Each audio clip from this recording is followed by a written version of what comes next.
Bonsoir, je suis Thu Hong Bui. Je viens du Vietnam où les palmiers et les bananiers brûlent toute l'année au soleil. Il y a 20 mois, j'ai débarqué au Canada, pays du vent et des écureuils, avec 2 grosses valises et une petite confiance en soi que je peux obtenir sans problème. Le DEC au Cégep André Laurendeau où je faisais mes études en journalisme multimédia. Toutefois, mon premier hiver au Québec n'avait rien à voir avec sans problème. Je ne parle pas du verglas, du vent, des pannes de métro, ni du choc culturel. Ce ne sont que des petites expériences de mon séjour. Je parle plutôt des examens, des projets, des rencontres d'équipe, des sessions de tournage et de montage sans fin qui rythment ma vie de l'automne en hiver. C'est ici que j'ai appris à organiser la vie et le travail, ainsi qu'à gérer le stress et la pression qui venait de mon entourage ou de moi-même. Une amie québécoise m'a posé la question « Sais-tu ce que c'est le cégep ?» Je lui ai répondu « Oui, une école où je vais aiguiser mes compétences journalistiques. » Mais après la première semaine à l'école, j'ai finalement compris que le cégep est synonyme du travail en équipe en permanence avec des jeunes collègues qui ont 10 ans plus que moi, qui sont certes intelligents et enthousiastes, mais qui sont aussi difficiles à convaincre. Enfin, finalement, je me suis trouvée toute seule pendant toute la première session à cause de mon ego ou de ma timidité. Et là, je me suis dit que ça suffisait. Il ne faut pas que je reste avec les bras croisés et attendre qu'ils viennent vers moi. Il faut que je sorte de ma coquille. Et c'est au Cégep André Laurendeau que j'ai vécu toutes les premières fois de ma vie, échecs et succès confondus.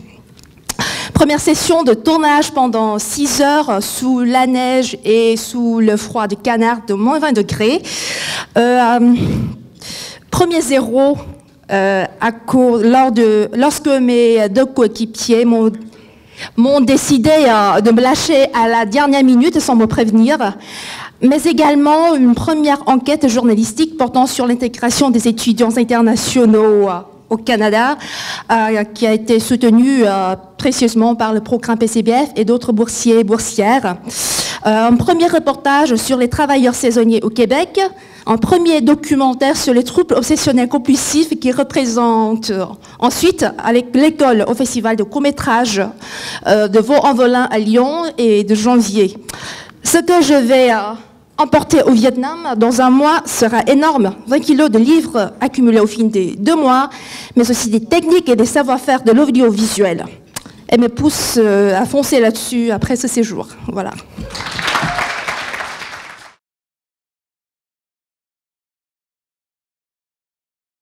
Son Excellence, Monsieur l'ambassadeur du Vietnam, Mesdames et Messieurs, Mesdames et Messieurs, à vos rangs et titres respectifs, j'ai été déjà présenté. Voilà mon parcours académique. J'étudie en gestion des risques majeurs. Les risques majeurs sont associés à des événements de grande envergure où certains phénomènes potentiellement dangereux affectent le fonctionnement d'une organisation. Par exemple, les inondations, par exemple, les attentats terroristes créent de graves dommages à des infrastructures et des préjudices aux personnes. Alors, il y a un sociologue allemand qui a dit « Nous assistons aujourd'hui à une société de risques ». Cette enquête faite par le Forum économique mondial nous montre à quel point les risques sont tellement présents dans nos sociétés aujourd'hui et leur interconnexion montre aussi la complexité qu'il y a à comprendre.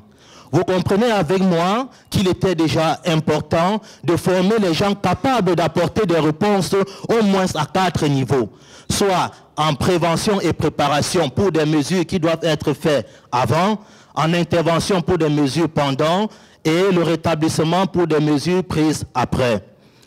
Qu'est-ce que le programme m'a apporté? En tant que gestionnaire de risque, je dois accompagner les organisations, le PCBF aussi, à intégrer la gestion des risques dans leur mode de fonctionnement quotidien en leur apportant des réponses adéquates et adaptées à leur contexte. Pour cela, j'ai des outils comme le cadre d'action de Sendai, qui oriente déjà la politique mondiale en matière de réduction des risques et catastrophes. J'ai également la norme ISO 31000 qui nous aide dans le processus de gestion.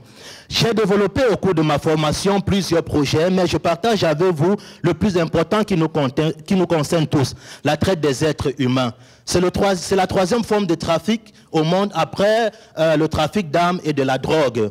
Alors je suis arrivé à la conclusion avec Nelson Mandela que la traite des êtres humains, ce sont les hommes qui la créent et ce sont les hommes qui la tolèrent et ce sont les hommes qui peuvent mettre fin.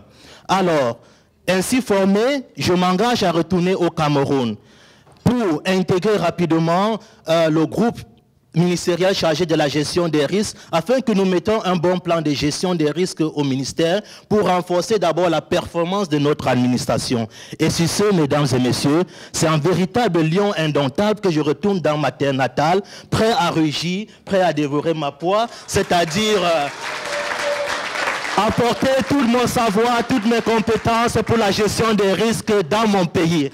Merci.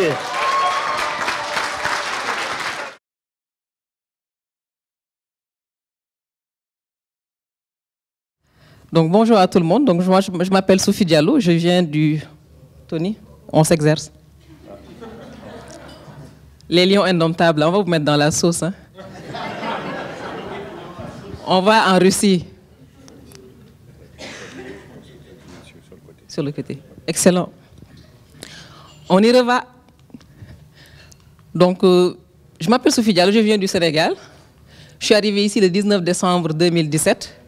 Avec un long trajet, donc 6460 km, 16 heures de vol pratiquement.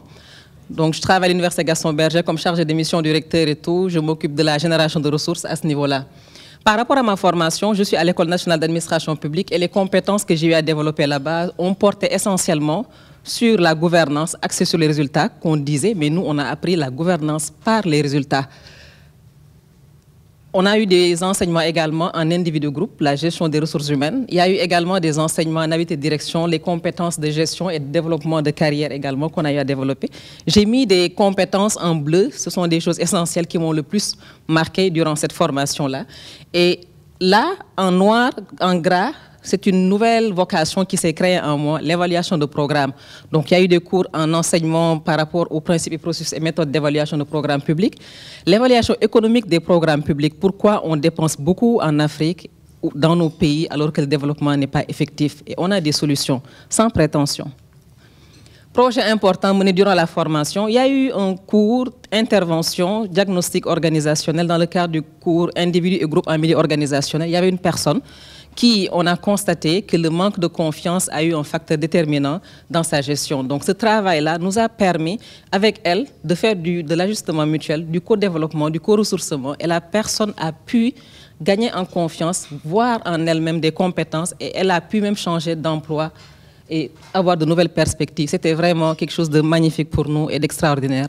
Changement d'orientation, emploi nouveau pour elle.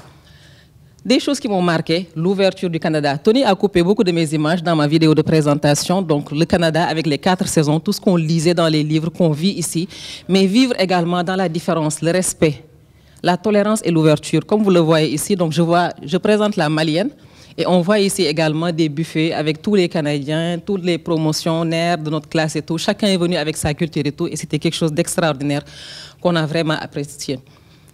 Qu'est-ce que je rapporte dans mon baluchon? J'aimais l'équilibre, intelligence émotionnelle, respect de l'autre et j'aimais également le leadership transformationnel. Voilà le Sénégal. Je vous remercie pour votre attention.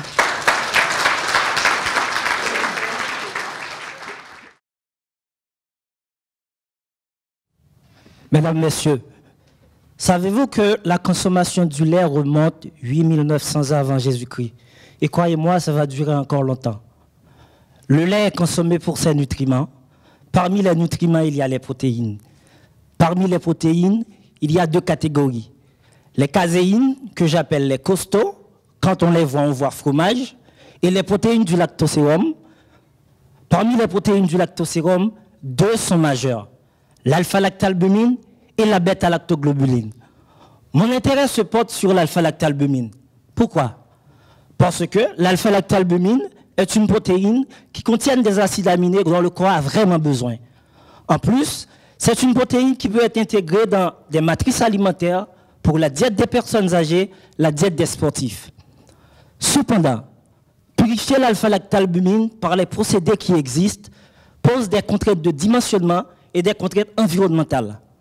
En plus, les procédés membranaires qui permettent de séparer l'alpha-lactalbumine ne sont pas éco-efficients. L'alpha-lactalbumine est aussi de poids moléculaire similaire avec la bêta-lactoglobuline. Donc, il faut se tourner vers des procédés matures, éco-efficients et qui peuvent être appliqués à l'échelle industrielle.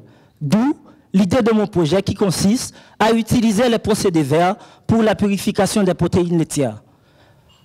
Les hautes pressions hydrostatiques, c'est quoi?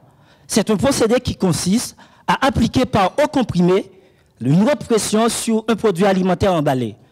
Pour avoir une idée des hautes pressions, on a 2 éléphants sur une petite surface de 1 cm². Donc mon procédé est un peu méchant avec les protéines laitières. Que fait la haute pression hydrostatique? Ça crée des agrégats entre les caséines et la bêta-lactoglobuline. Donc, l'alpha-lactalbumine devient libre de se balader, de même aller à l'hôtel sur glace à Québec. Maintenant, donc, mon procédé a permis de récupérer sélectivement l'alpha-lactalbumine à un taux de 80%. Mon projet m'a permis de développer ma capacité, mon autorité à faire de la recherche à haut niveau. Pour terminer ma présentation, je vais vous laisser avec cette image qui illustre mon parcours au Canada et mon appréciation aussi, et je pense que c'est le cas pour chacun de vous. Et je vous laisse sans commentaire. Merci.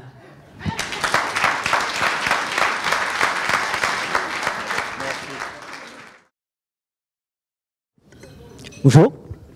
Mesdames, Messieurs, aujourd'hui, je suis très content de vous partager mes travaux de recherche durant 4 ans que j'ai effectués à l'Université Laval. Ma thèse porte sur l'exploration d'un répertoire de nouvelles structures de modélisation idéologique urbaine conceptuelle. Savez-vous, en général, en idéologie, le développement de modèles dépend de l'objectif d'application. Et souvent, les performances des modèles dépendent des bassins versants, dépendent des sites étudiés. Et il n'y a aucun modèle qui est plus performant que les autres modèles pour tous les bassins versants. Et souvent, les modèles idéologiques sont imparfaits en raison d'un grand nombre d'incertitudes liées à la structure du modèle. Alors, pour éviter ces problèmes-là, la méthode on appelle multistructure, multimodèle est une approche qui est très utilisée pour résoudre le problème. Le multimodèle est très performant par rapport à un modèle individuel. Mais le problème, c'est comme le multimodèle, c'est la combinaison des modèles existants. C'est pour ça le temps de calcul et la difficulté de sélectionner des modèles à combiner, c'est difficile. Alors, pour éviter ces problèmes-là, nous, notre équipe, c'est moi-même, on a proposé une autre méthode, on appelle multistructure. C'est-à-dire qu'on va sélectionner les composants des modèles existants pour générer les nouveaux modèles. Cette approche peut générer finalement 108 864 nouveaux modèles. Voilà le problème, c'est parmi les grands nombres de modèles, quels sont les meilleurs modèles? Ce sont les questions que je dois poser. Premièrement, c'est quels sont les meilleurs modèles? Deuxièmement, c'est quel modèle est appliqué avec quel type de climat? C'est ça, pour répondre à ces deux questions-là, on a utilisé ces modèles-là et on va évaluer sur plusieurs sites, plusieurs bassins versants.